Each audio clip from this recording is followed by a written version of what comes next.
इस फिल्म में एक डायलॉग है जो मेरी माँ जो है मेरे डैड से कहती है।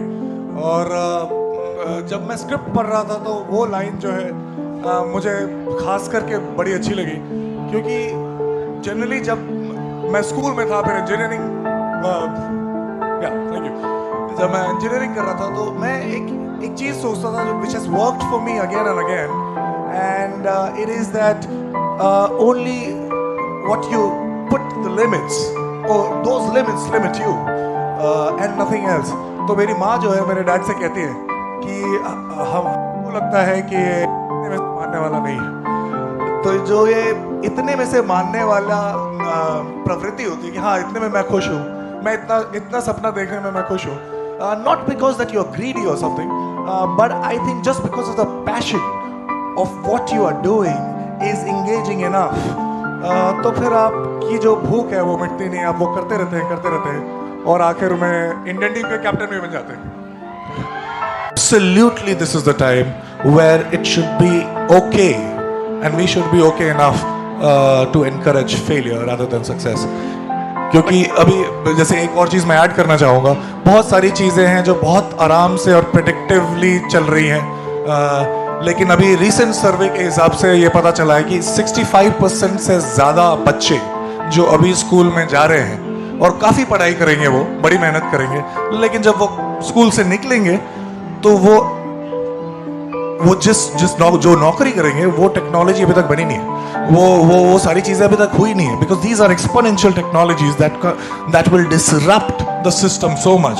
अभी हमें भी नहीं पता कि क्या होगा, तो फिर बच्चों को क्या पढ़ाएंगे? तो फिर बच्चों को भी पढ़ना क्या चाहिए? बच्चों को इट इज, और वहां पे रेलेवेंट क्या होगा? अभी क्या ऐसा स्किल दें जो उस समय रेलेवेंट होगा? ये स्किल सिर्फ वही हो सकता है कि it is okay to fail. We have to come up with something new, that's for sure. और जब नई चीज बनाएंगे तो फेल होंगे, और इस चीज को लेके तमाशा नहीं होना चाहिए, इस चीज को इंकरेजमेंट मिलनी चाहिए। और क्योंकि रेट ऑफ चेंज इतना बढ़ेगा अगले 5 साल में, 3 साल में, and I can predict it, and everybody know about this, कि उस रेट ऑफ चेंज में आपको ज़्यादा स्ट्रेस नहीं हो, उसके लिए इमोशनल इंटेलिजेंस पे ज़्यादा तवज्जो देना, फेल हो सकते हैं कोई बात नहीं, इस पे ज़्यादा तवज्जो देना, ये सारी बहुत इंपॉर्टेंट है, rather than ये देखना कि आपको 10 में से कितने नंबर आते हैं। Problem I have with education system in particular, and it's all around the globe. And we are taught that there is one right, definite answer to a question, and we increasingly become really, really good at it, in thinking that there could be only one answer, and then getting convinced that this could be the only answer. Normally, the thing that is missing is the skill of asking questions, and that comes with the understanding that no matter how good you are at your job, no matter how passionate you are at your job, you can create something only when you are aware that no matter where you are standing on an assumption. And as hard as it is, but only way you can create something is to first question that assumption itself, and that creates a question, and that question is engaging enough. It is, you don't think about the result, you don't think about the acknowledgement that you'll get, but of course when you get it you like it, but that is not the reason why you do it.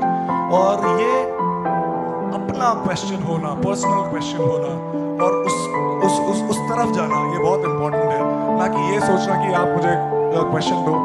हाँ, एक कहानी जो मैंने बचपन में सुनी थी और मुझे उस समय समझ में नहीं आई थी, लेकिन बाद में जाके समझ में आई, वो ये है कि जो एक्सपर्ट्स होते हैं उनके पास किसी भी क्वेश्चन का बहुत ही अच्छा और इन्फॉर्म्ड आंसर होता है, लेकिन वो क्वेश्चंस पूछने में एक्सपर्ट नहीं होते, वो आंसर्स देने में और अच्छे इन्फॉर्म्ड आंसर देने में एक्सपर्ट्स होते हैं।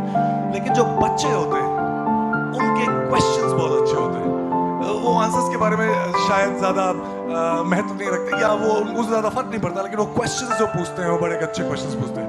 और फिर मैंने एक पैटर्न देखा, जो ये सारे क्रिएटिव लोग हैं जो नया कुछ करते हैं इस दुनिया में, वो इन दोनों का मिश्रण है। They are the combination of asking questions like a child and then trying to attempt to go to an answer with an expertise of an expert. उनको नहीं पता वो कहाँ जा रहे हैं, उनका मेथड एक्सपर्ट का है लेकिन क्वेश्चन बच्चे का है और वो अपने आप को छोड़ देते हैं। इस अंडरस्टैंडिंग की वजह से answering your question is that we tell stories all the time, all of us are storytellers। तो एक्टिंग भी हमेशा करते हैं, हमें पता भी नहीं चलता हम कितनी अच्छी एक्टिंग करते हैं, हम कुछ और सोच रहे होते हैं, कुछ और कर रहे होते हैं क्योंकि सामने वाले की कदर होती है, तो हम हमेशा एक्टिंग कर रहे होते हैं। मुझे हमेशा इस चीज़ में प्रॉब्लम रही थी, मुझे समझ में नहीं आता था कि किस तरीके से मैं प्रिटेंड करूं जो मैं फील कर रहा हूं उसे ना कहने के लिए। तो बहुत सालों तक ये चलता रहा और फिर मुझे थोड़ा बहुत आ गया एक्टिंग करना, तो फिर मुझे लगा जब आ ही गया एक्टिंग करना तो फिर पैसे भी ले लेते और एक्टर बन जाते।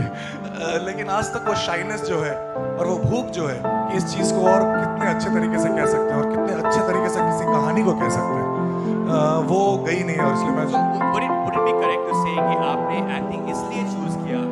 It has to do with the first step itself, and when you know that no matter how good you are, how relevant you are standing on so many assumptions, you don't take yourself that seriously, and when you don't take yourself that seriously, it is dramatically easier to play anybody else or to at least go for understanding the other character and probably get into the mind and replicate it.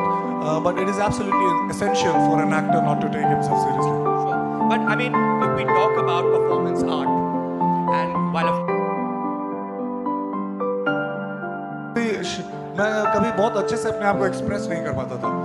मैं सोचता कुछ और था, लेकिन जब मैं उसको बोलने जाता था तो मुझे लगता था कि कुछ कमी है इस बात में, और मुझे लगा कि इसकी ज़रूरत नहीं पड़ेगी। मैं बड़ा अच्छा था, साइंस स्टूडेंट बहुत अच्छा था, इंजीनियरिंग कर रहा था, लेकिन बड़े कह लीजिए कि कोइंसिडेंटली मैंने डांस स्कूल ज्वाइन किया, और जब मैं स्टेज पे था और परफॉर्म कर रहा था, then I could feel that this is a possibility that I can actually communicate, which was the feeling at that point of time, that communication can happen with or without words, because I could feel it. I could see the audience getting affected by what I was doing on stage, and that was the start for sure. And then I thought that let's use the help of words also now. Let's start with theatre. नहीं, मैं कुछ और कहना चाहता हूँ। मैं ये कहना चाहता हूँ कि जब मैं यहाँ आता हूँ और मैं कुछ बोलता हूँ और इस तरीके की एक्नॉलेजमेंट मिलती है, फीलिंग अंदर होती है, एक वो बहुत अच्छी फीलिंग होती है, और वो होती भी है। ऐसा नहीं है कि I'm completely और people get immune to this feeling।